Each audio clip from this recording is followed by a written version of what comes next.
ทำไมเวลาเราดื่มน้ำเสร็จแล้วซาเล้งถึงสามารถซื้อขวดเราไปได้ทั้งที่เรามองมันมีค่าเป็นศูนย์แต่เขากลับให้เงินเรากลับมา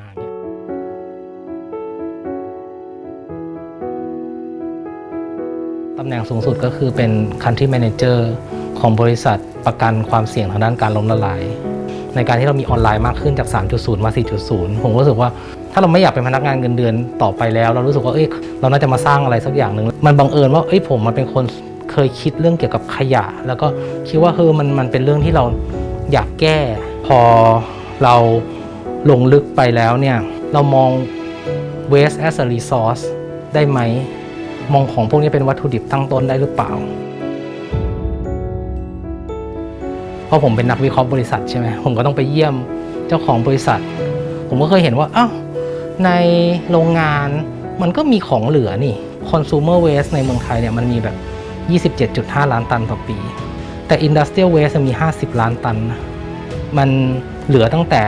ขั้นตอนการผลิตด้วยซ้ำก่อนเราบริโภคอีกต่างหากผมเคยทำเกี่ยวกับ marketplace นะมันก็จะเอาคนที่มีของเหลือเยอะเกินไปมาให้คนที่ขาดของเหล่านี้เราก็เลยบอกว่าเราลองใช้กลไกตลาดในการแก้ปัญหานี้ดูได้ไหมมีกองภูเขาขยะ1กองแล้วเราสามารถแยกมันออกมาได้ 100% ภาพมันก็คือว่ามันคือตลาด material อะไรบางอย่างพอไปอ่านหนังสือเพิ่มเติมเขาบอกว่าเรื่องนี้มันเขาเรียกว่าเศรษฐกิจหมุนเวียนหรือว่า circular economy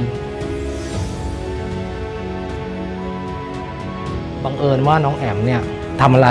เราก็บอกว่าเราสนใจเรื่องขยะเขาบอกว่าในโรงงานเขามีผ้าเหลือเยอะเลย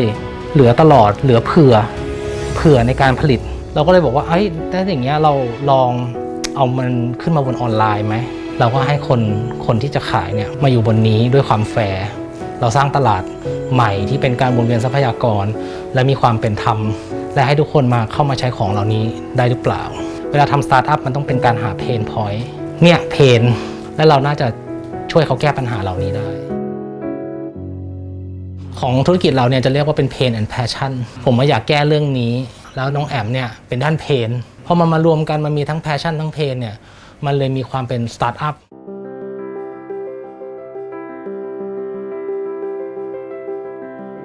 เขาบอกปีหนึ่งเนี่ยมีผ้าที่เป็นส่วนเกินแบบนี้ 350,000 ตันผู้ที่เห็นภาพก็คือมันสามารถเปลี่ยนเป็นเสื้อยืดได้700 ล้านตัวต่อปีคือในภาพใหญ่ของมอลลูปจริงๆแล้วก็มองทุกอุตสาหกรรมนะแต่ว่าเราเริ่มที่อุตสาหกรรมผ้าเป็นอุตสาหกรรมแรกที่การหารายได้ของมอลลูปก็คือเราเป็นตัวกลางเราเป็นพ่อค้าคนกลางเราก็จะมีค่า transaction fee ในการที่จะส่งผ่านของเหล่านี้ไปแล้วเราก็เอาของพวกนี้มาถ่ายรูปให้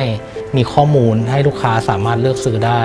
Impact มันก็เกิดขึ้นด้วยจากการที่เราบนทรัพยากรเหล่านี้พวกนี้จะไม่กลายเป็น waste อีก Impact หนึ่งก็คือลดการผลิตใหม่เราเป็นเหมือน Airbnb ของผ้าเหลือเรามี business model ในการหาเงิน3แบบแรกก็คือว่าเขาสามารถมาซื้อ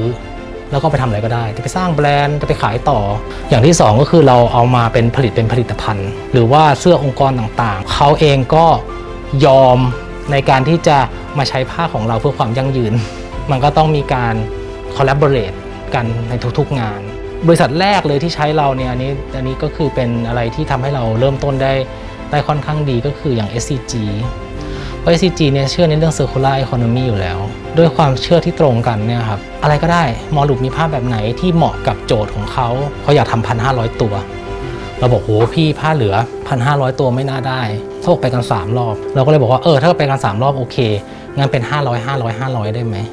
แต่คนละสีนะก็จะเป็นแบบนี้ครับแล้วเราก็ทำดีลแบบนี้มาเป็นร้อยดีลแล้วทำให้เราเนี่ยมีความเชี่ยวชาญในการทำของ B2B แบบที่เป็น upcycleว่าเราคำนวณก๊าซคาร์บอนไดออกไซด์ที่พวกนี้เราก็จะคำนวณให้ทุกตัวเลยว่าแต่ละตัวถ้าผ้าเป็นแบบนี้ทอแบบนี้สีแบบนี้มันจะเป็นกี่กิโลคาร์บอนจะทำให้เขาได้ตระหนักด้วยคนที่เป็นเซลเลอร์เขามีเพนพอยต์เราสามารถโซฟเพนพอยต์ให้เขาได้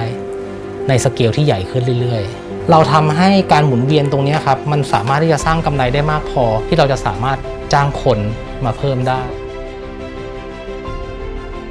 การทำ circular economy เนี่ยหนึ่งใน element ที่สำคัญมากที่สุดคือการ collaborate คือการต่อของเหลือคนหนึ่งไปให้กับอีกคนหนึ่งเริ่มแก้ปัญหาไปด้วยแล้วก็ได้รายได้จากปัญหาไปพร้อมๆกันคือมันมี tools เต็มไปหมดเลยและความรู้มันเต็มไปหมดเลยที่คุณจะสามารถเอาไปหยิบจับแล้วมา mix and match ให้มันเกิดขึ้นขยายผล